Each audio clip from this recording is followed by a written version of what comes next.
이번 세미나에 아주 만족도가 되게 높더라고요. 네. 그래서 앞으로는 모든 세미나에서 노래만 부르자. 그럼 어떨까요? 좋아요? 네. 가능하면 노래만 할까요? 자, 농담 한 겁니다. 제 소개 좀 드리고 사업 설명 시작할게요. 저는 하이디빙 사업을 98년 1월 달부터 시작했어요. 그 이제 20몇 년 됐죠. 20 몇 년 됐는지 이제 안 따지기로 했어요. 한 30년 됐을 때 또 숫자를 바꾸면 되니까. 그 당시에 제가 하고 있던 일은 풍산금속이라는 회사 있어요. 돈밥에 나온 회사인데요. 그 회사 서울 본사에서 원가과장이라는 일을 하고 있었습니다. 하이리빙을 만났고요. 하이리빙 사업을 부업으로 진행을 했어요. 낮에는 회사를 다니고 저녁 시간, 주말 시간을 활용해서 하이리빙 사업을 진행을 했는데 한 1년 정도 부업으로 진행하고 나서 보니까 하이리빙의 마스터라는 직급에 갔어요. 마스터 가서 보니까 하이리빙에서 나오는 수입이 풍산에서 나오는 제 과장으로서의 월급보다 많아지더라고요. 그래서 좀 고민하다가 아예 하이디빙 사업을 전업으로 들어왔고 그 이후로 열심히 하이디빙 사업을 해나가고 있습니다. 아마 제가 풍산에 그냥 있었다면 저는 아마 지금 정년퇴직을 했을 거예요. 요즘 뭐 아무리 이 정년이 조금씩 늘어난다고 해도 제 나이쯤 되면 했겠죠. 아니면 뭐 운이 좋아서 임원이 되어서 살아남았다면 모르겠지만 뭐 그만한 인재는 아니었을 것 같고 어, 사실 제 주변에 보더라도 제 친구들이라든가 주변 사람들 이렇게 보면요.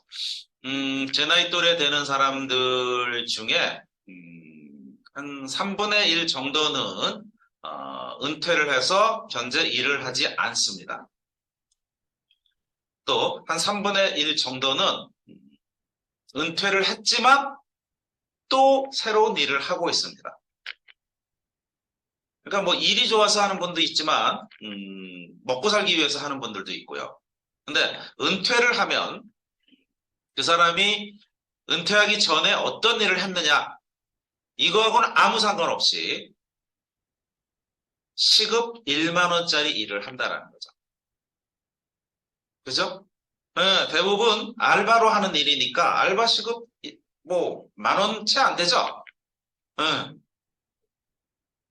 얼마인지는 뭐 저도 잘 모릅니다. 하지만 만 원은 안 되는 걸로 알고 있어요. 어쨌든 시급 만 원짜리 일을 하게 되는 거죠. 그리고 한 3분의 1 정도가 아직도 현장에서 자기 일을 하고 있어요. 뭐 기업에서 임원을 하고 있는 친구들도 있고요. 또는 이제 자기 개인 사업을 하고 있는 사람들도 있고. 근데 이제 그렇게 나이를 먹어서 뭐 제 나이 또래 정도 됐을 때는 그래도 괜찮아요. 근데 조금 시간이 지나면 70세도 되고 80세도 되고 90세도 되고 100세는 되든가 말든가 하고 그죠? 언젠가부터 이제 100세 시대라는 얘기를 많이 합니다. 100세 시대라는 얘기는 많은 사람들이 100세 이상 살아남을 거라는 얘기잖아요.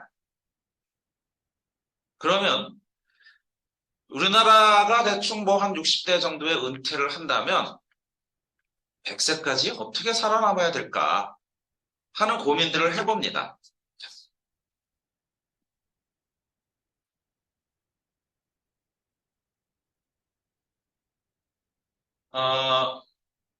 이제 은퇴한 부부들의 월평균 적정 생활비를 조사한 자료가 있어요. 얼마의 이 생활비가 있으면 먹고 살 때 부담 없겠냐 이런 얘기죠. 이렇게 나오더라고요. 이 자료는 뭐 제가 임의적으로 하는 게 아니고요. 여기 보면 통계청 가계금융복지조사. 그러니까 대한민국 통계청에서 만들어 놓은 자료예요. 그러니까 이건 뭐 믿으시면 되는 겁니다. 통상 이제 예상 은퇴 연령을 한 68세. 난 좀 더 늦게까지 일하고 싶어. 하지만 실제로 대부분의 사람들이 은퇴하는 건 63세 정도면 은퇴를 하더라는 거죠. 근데 그들이 월 평균 적정 생활비로 잡은 돈이 한 300만 원 정도 돼요. 2021년, 그다음에 1년 지나니까 조금 늘었죠? 올해는 좀 더 늘어냈겠죠? 이제 몇 개월 지난 24년이 되면 한 330만 원 정도 되지 않을까? 뭐 그렇게 보네요. 그죠? 요즘 물가 꽤 많이 오르잖아요. 뭐 그래요. 어쨌든 300여만 원의 돈이 있어야 살아갈 수 있다라는 거예요. 물론 꼭 300만 원이 있어야 되느냐? 그렇진 않아요. 뭐 나 290만 원인데 그러면 안 되냐? 뭐 괜찮아요. 조금 아끼고 살면 돼요.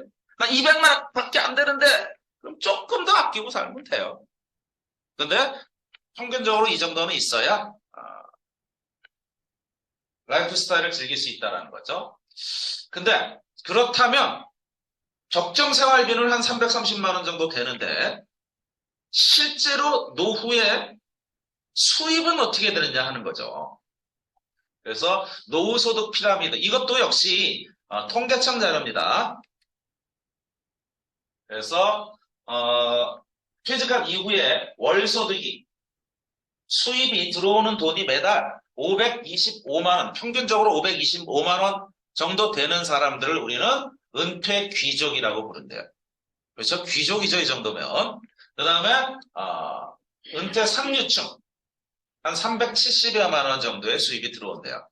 이분들은 전체 인구의 2.5%, 100명 중에 두세 명.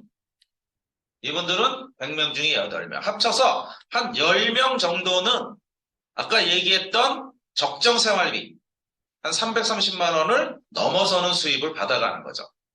그러니까 우리 인구의 약 10% 정도는 노후 걱정 안 해도 된다는. 그죠? 물론 이 수입이 계속 들어온다라는 전제하에. 자, 이걸 조금만 더 구체적으로 보면 은퇴 귀족은 520만 원, 은퇴 상류층은 372만 원이라고 했는데 이 돈이 과연 어떤 돈이 들어오는가를 한번 본 거예요. 그래서 공적연금과 재산소득으로 한번 나눠봤어요.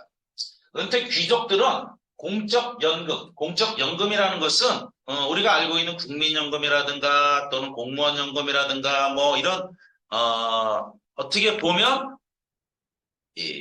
망하지 않을 국민연금도 망한다고는 하지만 설마 망하겠어요?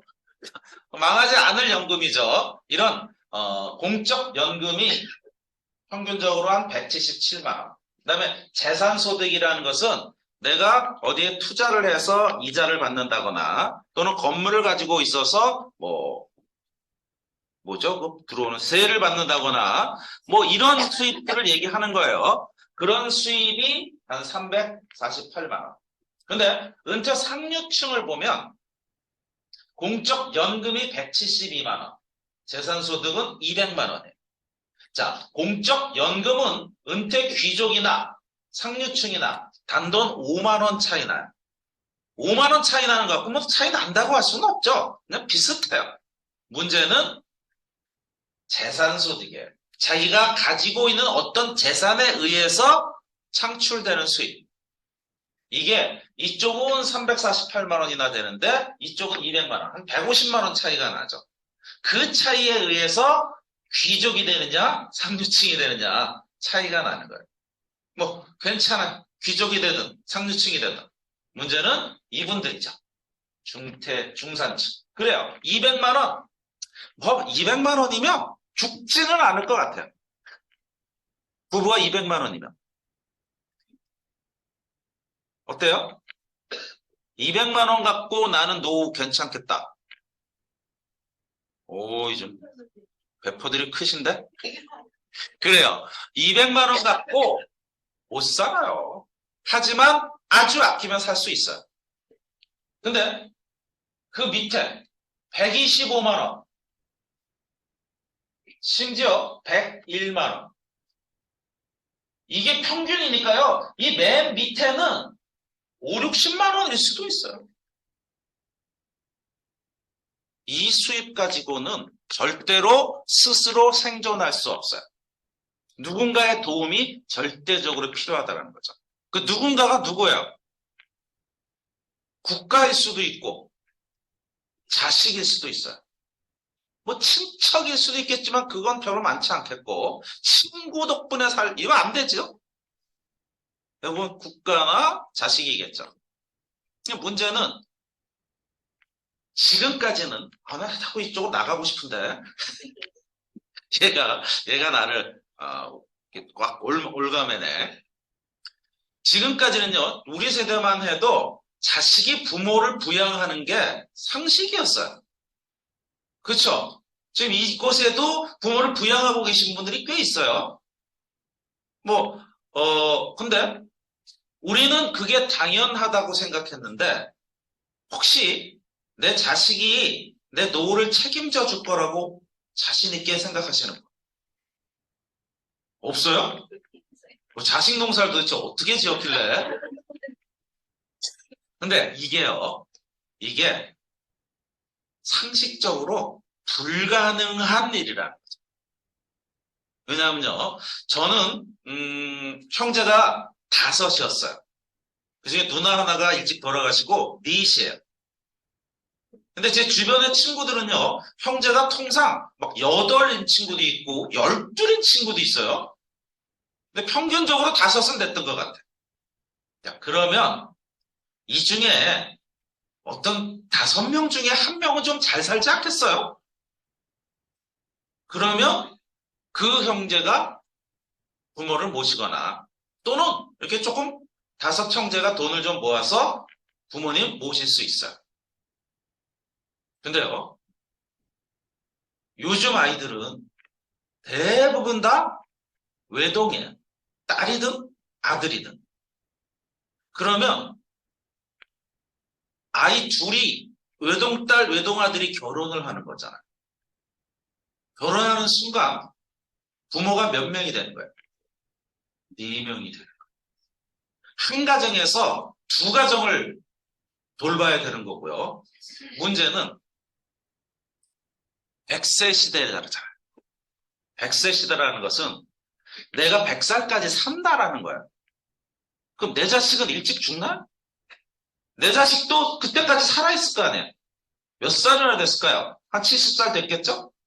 얘도 노인이야. 내 아이의 아이, 내 손자가 벌어서 지 아버지도 먹여 살려야 되고 이 할아버지도 먹여 살려야 돼. 그러면 몇 가구가 돼요? 1가구, 2가구, 3가구, 4가구, 5가구, 6가구. 12명을 먹여 살려야 돼. 애들 둘이 벌어서. 걔네들은 애 안 낳고 살아요? 불가능한 거예요. 그런데 세상은 오래 사는 세상으로 가고 있으니까. 자, 그렇다면 그런 세상을 지금까지 인류 역사상에 그런 세상을 살아본 적이 한 번도 없어요. 우리 이 역사상에 자식을 한 명도 안 낳고 평균적으로 1명도 안 낳는 이런 세상은 없었어요. 그러니까 우리는 역사적으로 경험하지 못한 일이기 때문에 에이, 어떻게 되겠지? 근데 혹시요, 지금까지 살아오시면서 돈과 관련된 일인데 내가 해결하지 않았는데 어떻게 해결된 적 있어요? 없어요. 이건 돈은 정말 냉정해요. 절대로 안 봐줘요.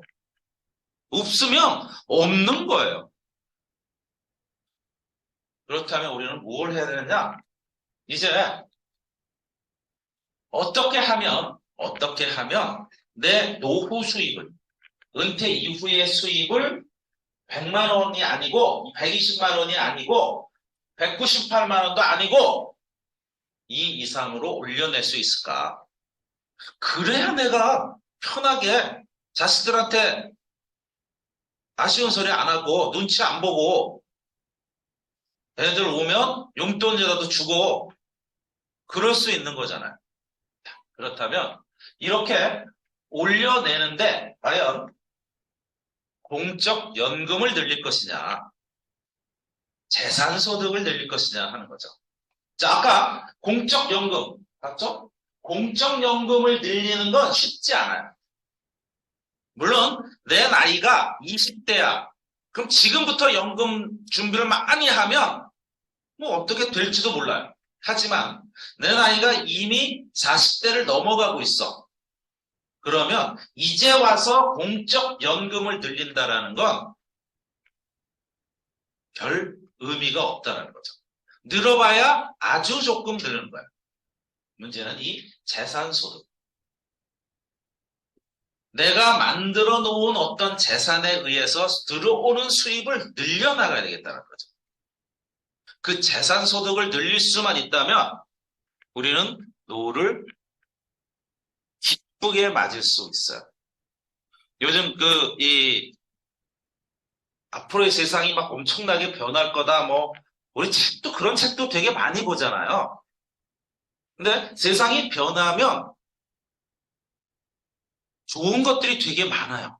나이를 먹어도 몸이 건강하게 살 수 있어요.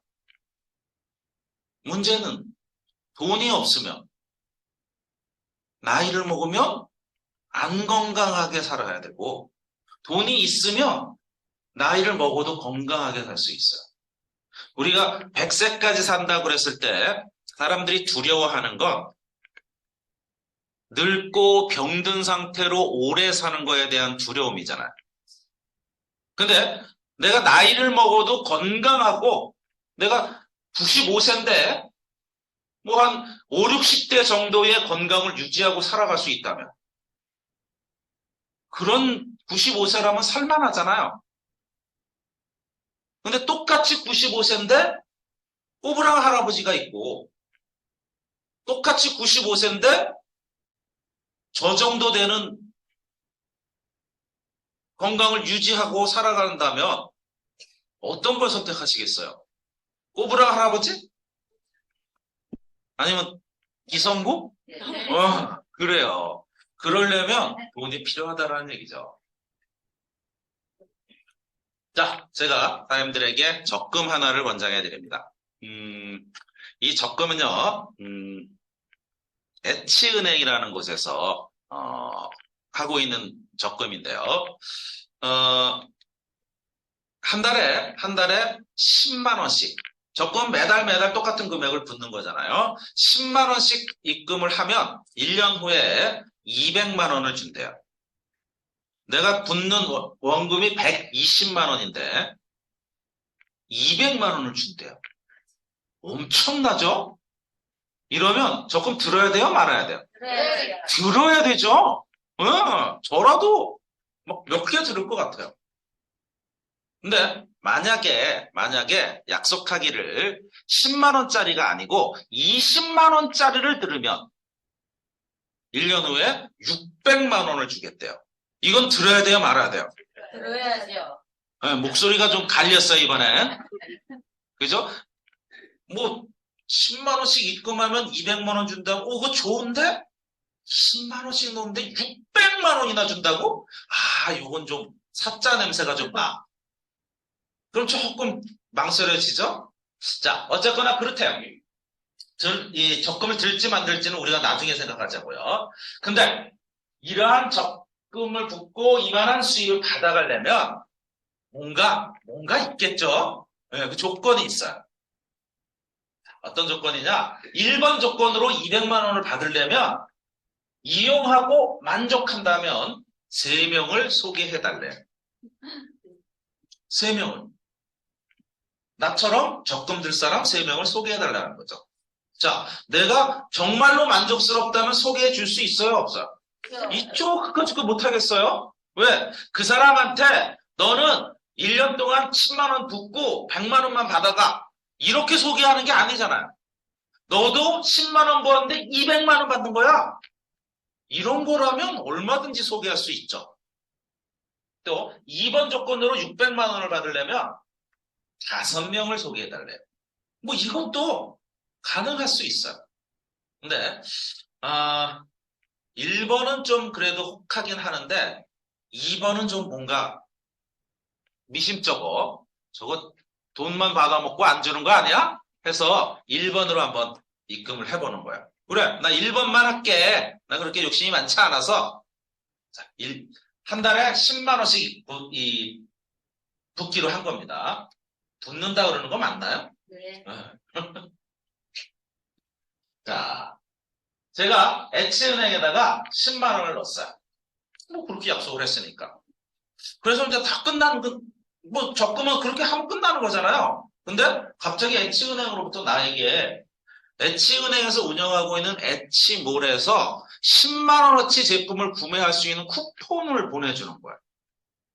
이거 뭐예요? 하고 물어봤더니 우리 은행에 적금을 가입해 주셔서 감사하다는 의미로 H몰에서 구매할 수 있는 쿠폰을 드립니다. 우리 은행의 정책입니다. 뭐 고맙죠? 근데 이제 통상 이런 공짜로 받는 쿠폰은 대부분 그 몰에 들어가 보면 제품이 뭐 이렇게 허접하거나 살 게 없거나 또는 고가의 제품밖에 없거나 아니면 뭐 이 제품 가격이 시중보다 비싸거나 뭐 그렇잖아요. 근데 뭐 그래도 10만 원이 공짜인데 뭐 어때? 하고 들어가 봤는데 이 제품 가격이 괜찮아요.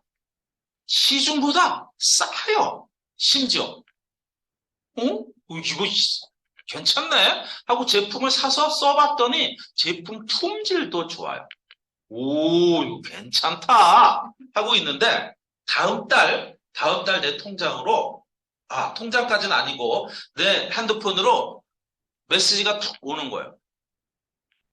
H몰 마일리지 3,000점이 떴습니다. 마일리지? 뭐 어떤 몰이든지 요즘 마일리지 안 주는 몰 없어요. 그래서 뭐 쿠팡에 가도 사도 마일리지 주고 뭐 네이버에 사도 주고 또 이마트에 사도 주고 어디든지 다. 심지어 우리 동네 이 마트에 가도 조그만 마트에 가도 우리 동네 마트 제가 이사 가서 한 1년 반 정도 이용했는데 우리 딴에는 그래도 뭐 이 신선식품들이죠. 꽤 많이 샀다고 이제 생각해서 근데 뭐 마일리지를 항상 조회하진 않잖아요. 그래서 한번 봤는데 3천 몇백 원 있더라고. 마일리지를 몇 프로 줘요 일반적으로? 0.1%를 줘요. 그러니까 10만 원어치 사면 100원 잡아줄 거야 100원. 일반적으로 좀 많이 잡아주는 데가 0.5% 잡아줘. 그러면 500원이야. 근데 여기는 몇 프로를 잡아준 거야? 소리가 나나? 소리 나요, 안 나요? 안 나죠? 네. 이거는 제 잘못이 아니고 오두건 사장님이 잘못한 거예요. 배터리 바꿔주세요. 근데 제 목소리는 들리죠? 네. 괜찮아요. 여기는 3%를, 그죠? 10만 원에 3%인 3,000점이나 주는 거야. 야, 여긴 뭐 마일리지도 이렇게 많이 주냐? 자, 이렇게 10만 원을 입금했을 뿐인데 10만 원어치 제품도 가져오고 마일리지도 많이 주고 좋아요, 나빠요? 좋아요. 좋으면 어떡하라고요? 3명에게 소개하라고 그랬잖아요. 그까짓 이렇게 좋은 걸 소개 못 하겠어? 하고 다음 달에 3명에게 소개를 한 거야. 우리 엄마한테. 엄마, 여기 이런 데가 있는데 진짜 좋다? 오동원 사장님에게 감사하다는 박수 한번 칩니다. 그래, 일을 했는데 박수라도 받아야지. 감사합니다. 그 다음에 동생한테. 야, 너 이런 거 알아? 그 다음에 친구한테. 해서 엄마도 이제 두 번째 달이죠. 두 번째 달에 10만 원을 입금했더니 10만 원짜리 쿠폰 받고 다음 달에 3천 원의 마일리지를 받았어요. 동생도 마찬가지겠죠? 친구도 마찬가지. 자, 문제는 나죠. 나는 이달에 10만 원 입금했어요. 근데 10만 원어치 쿠폰을 또 주네? 아니, 이건 뭐예요? 아, 우리 매달 드려요. 그냥 쓰시면 돼요. 땡큐지 뭐. 준다는데 안 줘도 되는 걸 주니까. 그래서 그걸 가지고 몰에서 필요한 상품들, 뭐 쌀도 사 먹고, 뭐 이것도 해 먹고, 저 사 먹고, 뭐 했어요. 그랬더니 다음 달 내 통장으로 이번엔 현금이 들어오는 거야. 얼마가? 15,000원이. 이번엔 왜 이렇게 많이 줘요? 3,000점이 아니고 15,000원이나 줘요? 아, 우리 은행은 특별히 광고를 하지 않습니다. 근데 당신이 광고를 해서 세 사람이나 가입시켜줘서 그 광고한 대가를 드리는 겁니다. 괜찮죠? 기분 나쁜가 봐. 그렇죠. 내가 아니고 남이 받으니까 기분 나쁘죠. 내가 받는다면 괜찮죠? 네. 그래서 좋아했는데 다음 달이 됐는데 이들도 그래? 그럼 나도 3명씩 소개하지 뭐. 그까짓 거면 난 이렇게 좋은 거라면 3명 아니면 10명도 하겠다 하고 각자 3명씩 소개를 했어요. 그랬더니 이분들도 똑같이 15,000원을 받고요. 자, 이달에 나는 똑같이 10만 원어치 10만 원을 입금했는데 뭐 이렇게 가냐? 10만 원을 입금했는데 10만 원 쿠폰 받고 현금으로 78,000원이나 들어. 우와, 이제는 내가 낸 돈보다 더 주려고 그래. 너무 고맙죠. 자, 다음 달이 되었어요. 다음 달이 됐는데 이들이 이제 그렇게 78,000원씩 받아가는 동안에 나는 13만 원을 받아갑니다. 이제 내가 낸 돈보다 더 많이 받아. 다음 달이 되니까 이들이 13만 원을 받아가면서 나는 100만 원이 넘은 돈이 들어오는 거야. 와, 세상에.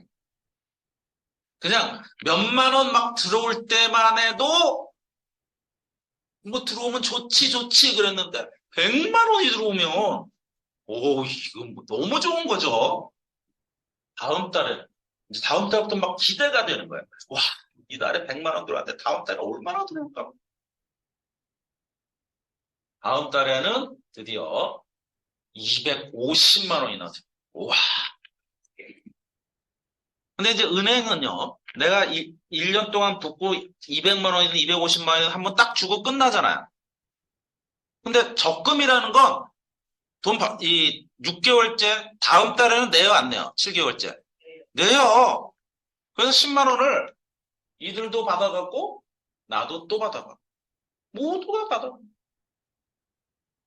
자, 내가 계속해서 10만 원을 입금해서 하기만 한다면 언제까지나 250만 원을 받아갈 수 있다는 거죠. 이런 적금이 있다면 안 들 분 있어요? 나는 들겠다. 드는 거예요. 뭘 걱정해? 그죠? 근데 만약에 내가 그래도 남들 말을 좀 잘 믿는 사람이라 아예 처음부터 20만 원씩 했다면 그랬다면 어떤 결과가 나올까? 20만 원을 냈으니까 20만 원짜리 쿠폰이 들어오겠죠? 그 제품을 쓰니까 마일리지도 20만 원의 3%인 6,000점이 잡히는 거고요. 그래서 너무 좋아서 주변 사람들한테 5명에게 광고를 한 겁니다. 엄마, 동생, 친구, 뭐 옆집 아줌마, 그다음에 직장 동료. 5명에게 했더니 이들도 20만 원씩 쓰고 20만 점 쿠폰 받고 현금으로 6,000원 받고 나는 둘째 달에 현금 2만 1,000원이 들어오는 거예요. 자, 다음 달에는요. 이들이 2만 1,000원 받을 때 나는 18만 원. 내가 내는 돈만큼 다 들어오죠. 4개월째 150만 원이 들어. 드디어 5개월째 내 통장으로 600만 원이 들어와요. 근데 다음 달에, 아까는 다음 달에도 계속 250만 원씩 들어왔죠? 다음 달에는요, 내 통장으로 1000만 원이 들어와요. 이건 좀 믿기 어렵죠? 믿기 어렵지만, 이게 현실이라면, 이게 사실이라면, 이게 정말이라면, 이 적금 들을래요? 안 들을래요? 왜 이렇게 목소리가 작지? 들을래요? 안 들을래요? 들어야죠. 몇 번이라도 들어야죠, 이까짓 거. 어차피 내 생활에 필요한 생필품을 사서 써도 20만 원 사서 쓰는 건데. 지금까지 우리가 했던 적금 이야기는 이런 거였어요. 10만 원을 입금하면 1년 뒤에 200만 원을 주거나 20만 원씩 입금하면 1년 뒤에 600만 원 주겠습니다. 근데 지급 조건으로 이용 후 만족스럽다면 3명 내지 5명을 소개해 주세요. 그러면 조금 전에 보아왔던 그런 일이 현실이 될 수 있다는 거예요. 근데 사실 이런 은행은 없어요. 없으니까 우리가 그런 은행에 적금을 안 들었죠? 그 대신 이걸 대체할 수 있는 하이리빙 사업이 있어요. 하이리빙 사업은 이와 똑같아요. 볼까요? 하이리빙이에요, 이제. 하이리빙은 월 10만 원을 적금을 드는 게 아니고 단계를 줄인 거예요. 은행 놓다가 쿠폰 받고 이게 아니고 그냥 월 10만 원을 소비하는 겁니다. 그리고 이용해서 만족스러워서 3명을 소개한다면 1년, 평균 1년 이내에 200만 원 이상의 수입을 받아갈 수 있다는 거죠. 또는 조금 더 소개한다면 600만 원 이상, 1000만 원 그 이상도 받아갈 수 있는 기회가 있다라는 거예요. 그러면 그 하이리빙 사업을 어떻게 하라는 것이냐. 자, 내가 첫째 달에 하이리빙 제품을 우리 은행에 10만 원 넣고 10만 원 쿠폰 받아서 제품을 사서 써봤죠. 그것처럼 하이리빙에서 10만 원어치 제품을 구매해서 써보시라는 거죠. 제품을 구매해서 써보면 검증할 수 있어요. 이 제품이 시중 거보다 비싼지 싼지, 내가 평소에 쓰던 일반 브랜드보다 제품이 좋은지 나쁜지, 이건 내가 써보면 알 수 있잖아. 뭐 남들이 뭐 하이리빙 거 좋아 아무리 해봐야 무슨 소용이 있어요. 내가 써보면 금방 알아요. 그래서 써보고 그 다음에 다음 달 되면요, 내 통장으로 마일리지가 들어오든지 현금이 들어오든지 들어온단 말이에요. 근데 말로는 들어온다고 해놓고 안 들어오면 이건 거짓말이죠. 근데 정말로 그 돈이 들어온다면 만족스러워요? 안 만족스러워요? 만족스러우면 어떡하라고요? 3명에게 소개해달라는 거죠. 자, 그리고 그 3명에게 내가 찾아가서 야 이렇고 막 얘기하려고 그러는데 내 지식 수준이 좀 짧아요. 뭐 학교를 가방끈이 짧다라는 게 아니고 내가 겨우 한두 번 이렇게 접해서 알았는데 남에게 설명할 정도는 안 되잖아요. 그럴 때 나에게 이 사업을 전해준 스폰서가 함께 가서 대신 설명해 준단 말이에요. 그럼 이 스폰서는 나보다 잘하는 사람이니까 잘 설명해 주겠죠? 그래서 3명에게 소개하는 거예요. 물론 세상 사람들이 나처럼 순진하지 않아요. 대부분의 사람들은 야 거짓말 하지 마 하고 안 믿을 수도 있어요. 내 스폰서가 가서 아무리 설명해도 안 믿을 수도 있어요.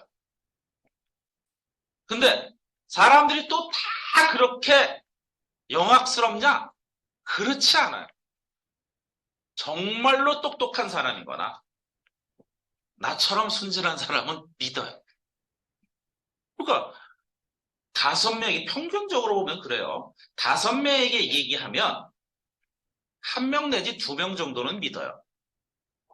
그러니까 내가 3명에게 안내했다고 해서 3명한테만 얘기하는 게 아니고, 뭐 어차피 스폰서는 내가 가자는데 다 가니까 10명, 20명에게 이야기해서 그 중에서 괜찮네, 그런 거라면 해야지 하는 3명을 찾아내면 되는 거예요. 자, 그 다음에 세 번째 달에는 이제 내가 이 스폰서의 도움을 받아서 3명을 하이리빙 사업을 같이 하자고 이 컨택을 했지만 언제까지나 스폰서의 도움을 받을 수는 없잖아요. 나도 이들에게 스폰서 역할을 해야 되잖아요. 그러려면 어떻게 해야 돼요? 나도 미팅에 참석해서 배워야 된다는 거죠. 요즘엔 미팅이 온라인에서도 많이 이루어지죠. 그래서 평균적으로 한 일주일에 2번 정도의 온라인 미팅, 그리고 이렇게 1번 정도의 이 센터 미팅, 이 정도를 통해서 내가 교육을 받아가는 거예요. 이거요, 하이리빙에서 하는 교육이 뭐 수학의 인수분해 풀고 뭐 이런 거 없어요. 그러니까 누구나 좀 몇 번 들으면 이해할 수 있고요. 내가 충분히 이해가 되면 남에게 설명할 수 있는 단계까지 가요. 그러니까 이런 일들을 통해 하이리빙 사업에서 하는 일은 이런 거예요. 이렇게 해서 1년 후에 250만 원을 받을 수 있다면, 조금 더 노력해서 600만 원을 받을 수 있다면 이 일 해야 돼요, 안 해야 돼요? 해야 되는 일이에요. 자, 세상이 엄청나게 변화하고 있다라고 얘기를 합니다. 맞아요. 인류 역사상 이런 변화 있지 않았어요. 인간이 이 뭐라고 그러죠? 뭐 구석기 시대? 이 지구의 역사가 몇 년인지는 잘 모르겠지만 뭐 한 30만 년 된대요, 이 인류의 역사가. 근데 구석기 시대가 시작되기까지 29만 년이 흘렀던 거예요. 10,000년 전에 구석기 시대가 시작된 거예요. 우리는 그냥 책에서 구석기, 신석기 뭐 이렇게 배워왔지만 그 세월이라는 건, 그리고 나서 4,000년 전에 청동기 시대가 온 거고요. 그 이후로 한 1,000년 후에 뭐 철기 시대가 왔고, 물론 정확한 건 아닙니다. 그냥 그 정도 세월에 그렇게 발전해 오다가 인류를 정말 확 바꿔놓은 물건 하나가 나왔어요. 아이폰이라는 물건이 인류를 아이폰 이전과 아이폰 이후로 바꿔놨어요. 저는 갤럭시를 쓰지만 아이폰이 역사를 바꿔놨다는 건 부정할 수 없어요. 그 이후로 정말 엄청나게 빠른 변화가 우리 앞을 막 지나가고 있습니다. 이러한 시기에 결국 지금 사람들이 가장 걱정하는 건 인공지능, 로봇 이런 거잖아요. 그래서 앞으로 한 30년 후에 내 옆에 있는 이 친구가 인간인지 로봇인지 구분할 수 없는 세상이 온다는 거죠. 근데 그 정도면 다행인데 문제는 내가 인간인지 로봇인지 구분할 수 없는 세상이 온다는 거예요. 자, 세상은 그렇게 흘러가고 있어요. 근데 요즘 아이들은 걱정 안 하셔도 돼요. 걔네들은 그거에 적응해서 살아갈 거예요. 아이들한테 혹시 핸드폰 쓰는 방법 이런 거 가르쳐 주신 분 있어요? 없죠? 애들한테 배웠죠? 네. 왜? 얘네들 태어날 때부터 이게 있었단 말이야. 우리 태어날 때 이런 거 없었잖아요. 그러니까 모르는 거지, 당연히. 근데 얘네들 원래 있던 거니까. AI? 우리 지금 막 AI가 어쩌고 그러지만 얘네들은 원래 있는 거야, AI가. 그러니까 적응해 갈 거예요. 근데 40대 이후의 중년들은요, 사실 적응이 그렇게 쉽지 않아요. 나이 먹을수록 뭔가 새로운 거 익히는 거 이거 쉽지 않잖아요. 만일 그 새로운 거를 쫓아가는 일을 계속 우리가 해야 된다면 노년은 정말 미쳐버릴지도 몰라요. 근데 만약에 내가 잘 할 수 있는 걸로 평소에도 잘했고 앞으로도 잘할 수 있는 어떤 걸 가지고 부자가 될 수 있는 기회가 있다면 그거 한번 잡아봐야 되지 않겠어요? 그 기회가 바로 하이리빙이라는 거예요.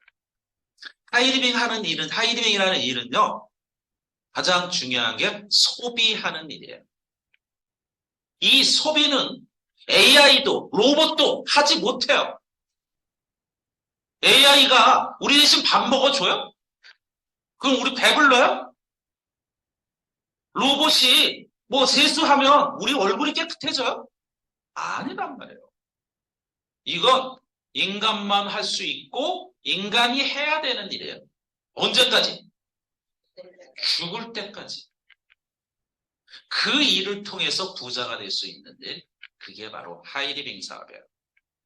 그 기회를 꼭 잡으시라고 권해드립니다. 수고하셨습니다.